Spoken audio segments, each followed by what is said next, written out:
Assalamualaikum warahmatullahi wabarakatuh. Salam sejahtera bagi kita semua. Perkenalkan, nama saya Kevin Edgar Tamado, NIM 2101017171301111 dari kelas A, mata kuliah Rekayasa Nilai. Kali ini saya akan mempresentasikan studi kasus kelima, yaitu Intermodal Transit Center.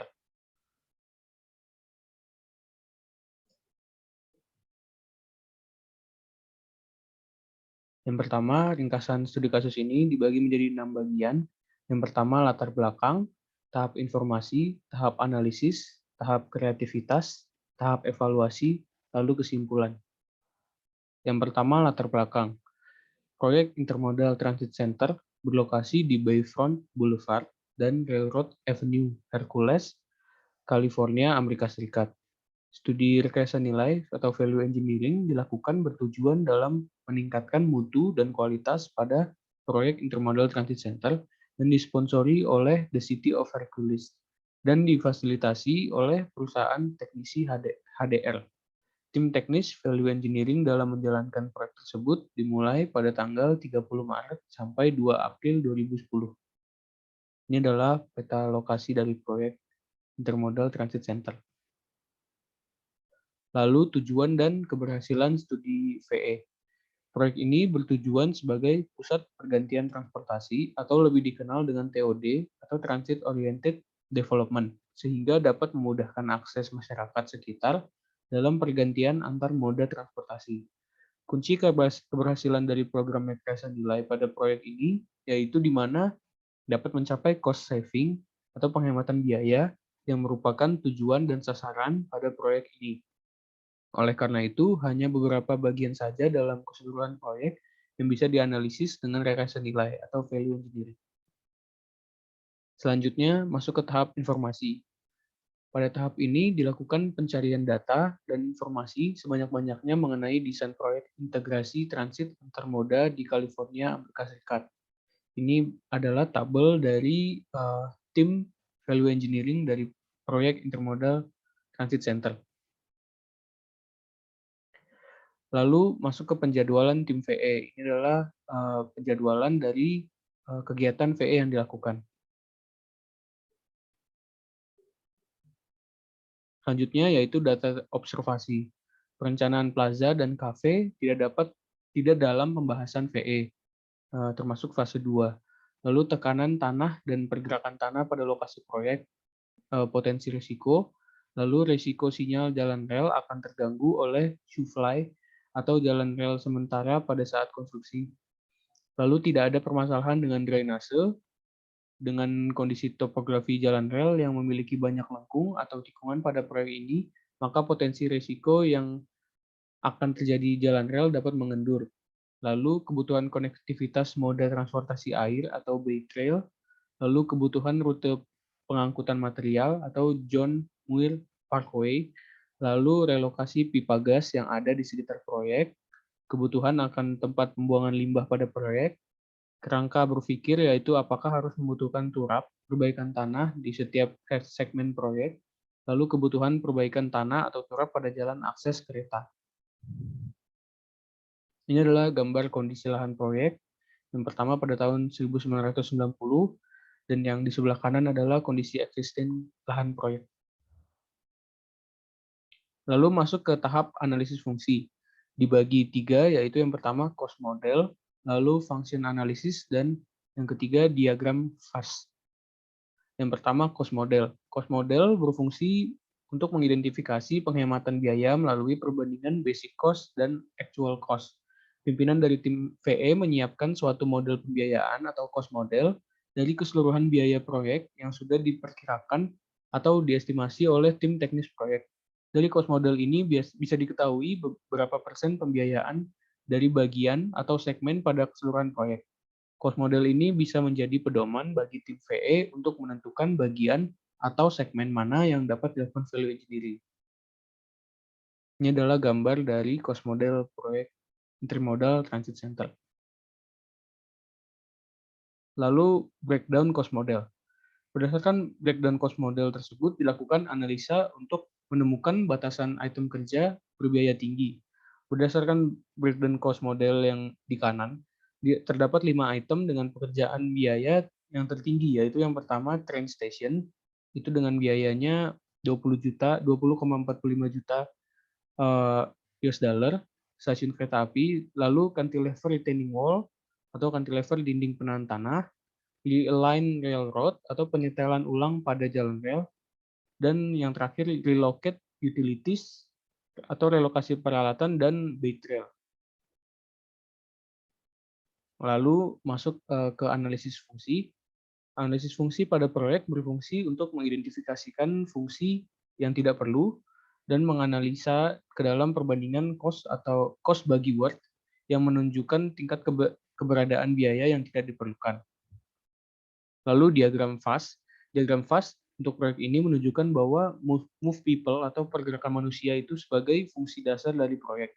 Fungsi sekunder utama termasuk akses kereta, akses transit, menyediakan konektivitas, petunjuk jalan, seseorang, dan tempat berteduh atau tempat menunggu. Hal ini memberi tim VE pemahaman tentang alasan desain proyek dan fungsi mana yang menawarkan peluang terbaik untuk biaya maupun kinerja perbaikan. Lalu selanjutnya ke tahap kreativitas. Tahap ini bertujuan untuk mendapatkan dan mengembangkan rekomendasi sebaik-baiknya untuk memenuhi fungsi utama dari hal yang dikaji. Jadi dalam proyek ini terdapat 11 ide. Yang pertama, 11 ide yang diterima. Yang pertama yaitu Realign Railroad atau ide jalan rel. Rekomendasinya adalah untuk merekonstruksi kembali 2 jalur rel yang mengakomodasi ke arah stasiun dan membangun jembatan baru di bawah lalu lintas yang padat sehingga tidak akan terjadi konflik. Untuk penghematan biayanya dapat sebesar 0,5 juta US dollar. Ini untuk gambar dari ide railroad.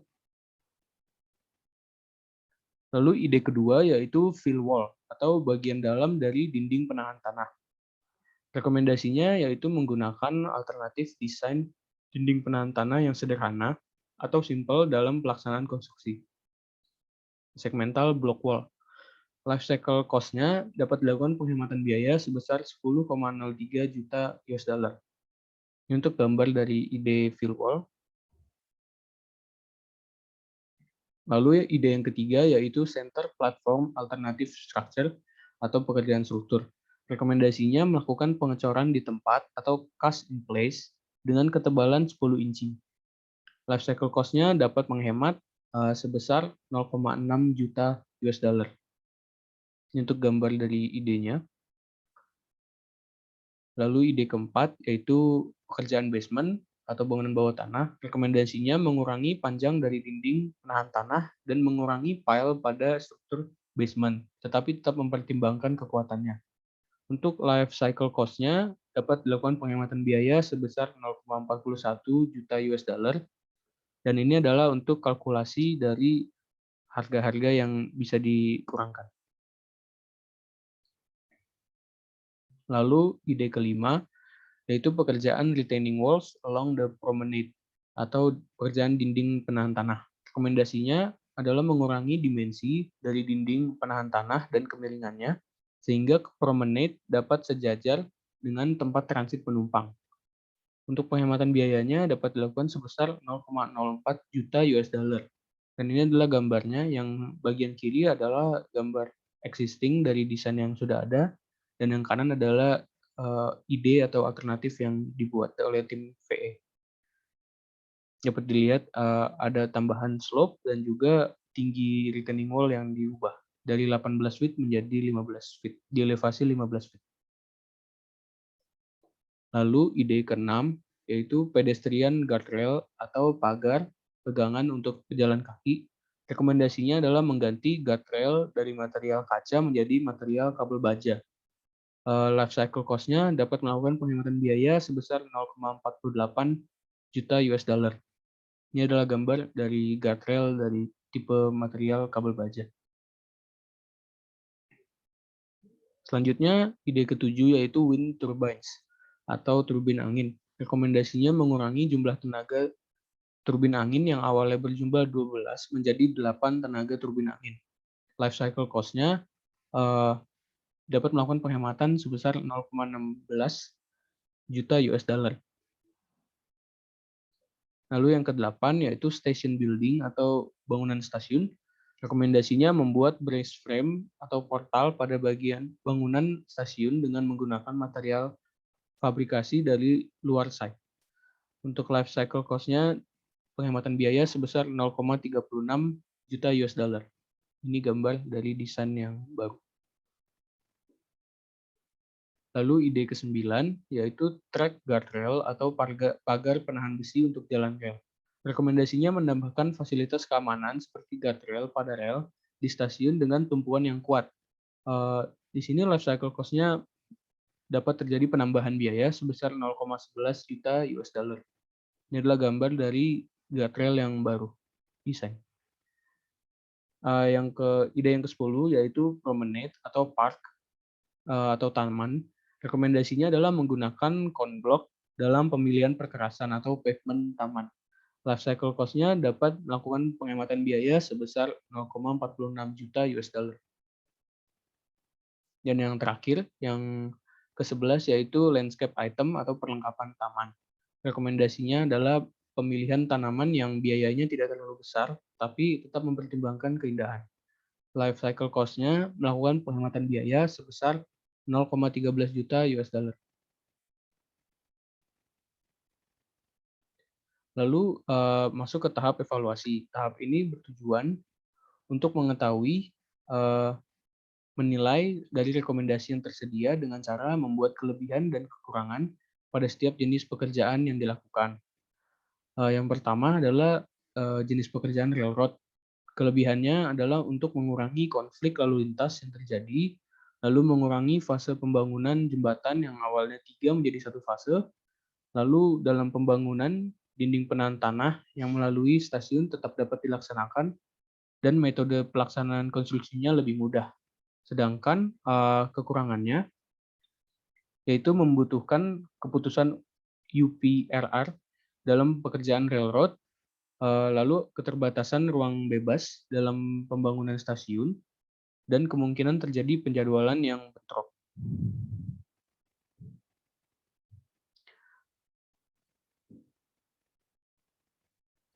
Lalu untuk pekerjaan kedua yaitu fill wall.